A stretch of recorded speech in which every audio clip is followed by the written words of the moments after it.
በስመ አብ ወወልድ ወመንፈስ ቅዱስ አሐዱ አምላክ ዘላለም ሥላሴ።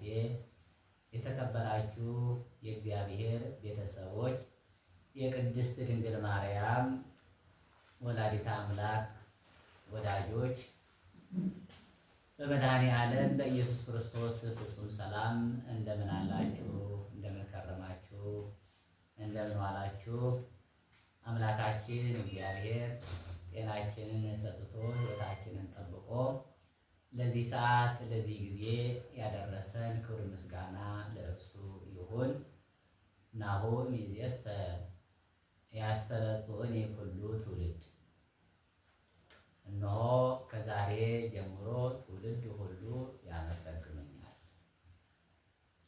የሉቃስ ወንጌል ምዕራፍ 1 ከቁጥር 48 የምናገኘው ኃይለ ቃል ነው። እንግዲህ ይህንን ቃል ትንቢታዊ ቃል ነው የጻፈልን። ቅድም እንደገለጽኩት ወንጌላዊ ከአራቱ ወንጌላውያን አንዱ የሆነው ወንጌላዊ ቅዱስ ሉቃስ ነው። የተናገረችው ደግሞ እናታችን ወላዲተ አምላክ የአምላክ እናት ቅድስት ድንግል ማርያም ናት። ከዛሬ ጀምሮ ትውልድ ሁሉ ያመሰግኑኛል ይላል ቃሉ። ይህ ቃል ትንቢታዊ ቃል ነው።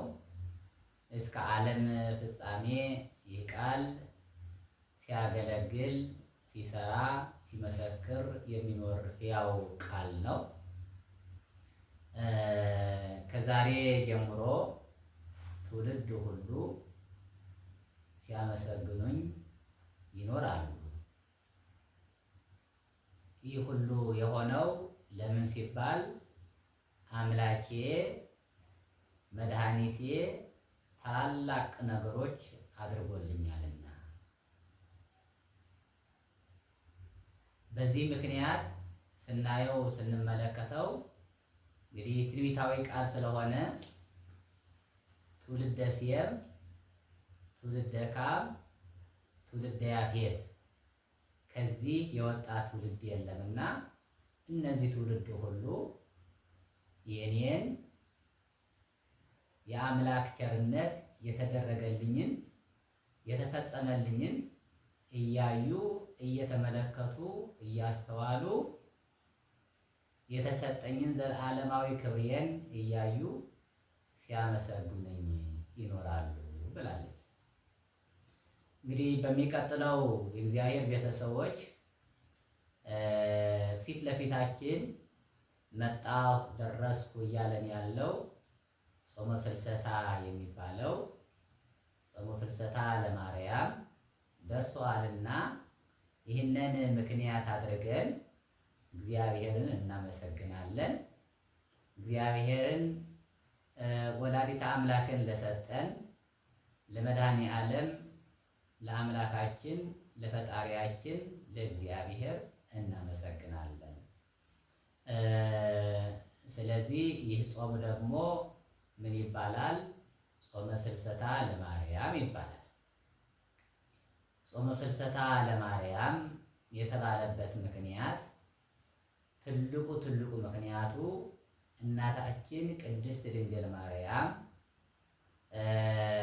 በዚህ ዓለም የኖረችበት 64 ዓመታት ተቀምጣ እንግዲህ በተወለደች በ64 ዓመቷ አምላካችን ከእሷ የተወለደው ሥጋ የለበሰው አምላክ የሆነው ሰው የሆነው ኢየሱስ ክርስቶስ በተወለደ በ49 ዓመት ማለት ነው። እናታችን ቅድስት ድንግል ማርያም ከዚህ ዓለም በሞተ ሥጋ ተጠርታ ያው አርፋ ወደ ፈጣሪዋ ወደ አምላኳ ወደ ልጇ ወደ ወዳጇ ያረገችበት የፈለሰችበት ጊዜ ማለት ነው። እንግዲህ እንደሚታወቀው ያረፈች በጥር ነው። በዚህ ጊዜ ግን ቤተ ክርስቲያናችን እንደምታስተምረን መጻሕፍት ሁሉ እንደሚነግሩን እንደሚያስተምሩን ቅዱሳን አባቶቻችን ሐዋርያት እናታችን ቅድስት ድንግል ማርያም እንዳረፈች ሊቀብረዋት ወደ ጌተሰማኒ ይዘዋት ሲሄዱ አክብረው አጥበው ገንዘው በሚገባ በዕብራውያን በእስራኤላውያን ባህልና ስርዓተ ቀብር መሰረት አክብረው ይዘዋት ሲሄዱ አይሁዳውያን እንደሚታወቀው ለቅንዓትም ለምንቀኝነትም አያርፉምና ድሮ ከሷ የተወለደ ስጋ ለብሶ በዚህ ዓለም ወልደ ማርያም እየተባለ ሲያስተምር ሲመላለስ የነበረው ሰቅለን ገድለን ጠልተን ተመቅኝተን ስንሰቅለው ስንገድለው ስንቀብረው አረገ ተነሳ እያሉ ዓለሙን ሲያወቁ ኖሩ። አሁንም ይችንም ነገ ብትቀበር ዛሬ ብትቀበርም ነገ ተነሳች አረገች እያሉ ሲያውኩን ይኖራሉ ብለው ለዚህ ሁሉ የወሰኑትና እንደ መፍትሄ ብለው የወሰዱት አስከሬኗን ስጋዋን ማቃጠል እንደሆነ ነው። ክብር ይግባትና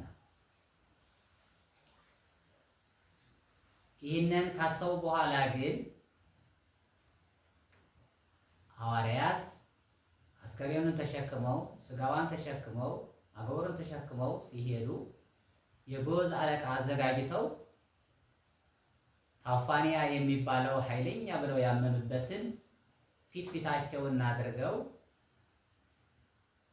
እየፎከሩ ሲመጡ አስቀድሞ የጎዝ አለቃ የተባለው ታውፋንያ የሚባለው ኃይለኛ በእነሱ ዘንድ ነው። አገወርን ሲይዘው የአልጋውን ሽንኮር ሲይዘው የታዘዘ የእግዚአብሔር መልአክ መጣና ሁለቱን እጆቹን በማይታይ ረቂቅ በሆነ ሰይፍ ሁለት እጆቹን ቆረጠው ይላል። በዚህ ጊዜ እናታችን ቅድስት ድንግል ማርያም ስጋዋና ዮሐንስ ወልደ ነጎድጓድ ደግሞ በእግዚአብሔር ጥበብ ተነጥቀው ወደ ገነት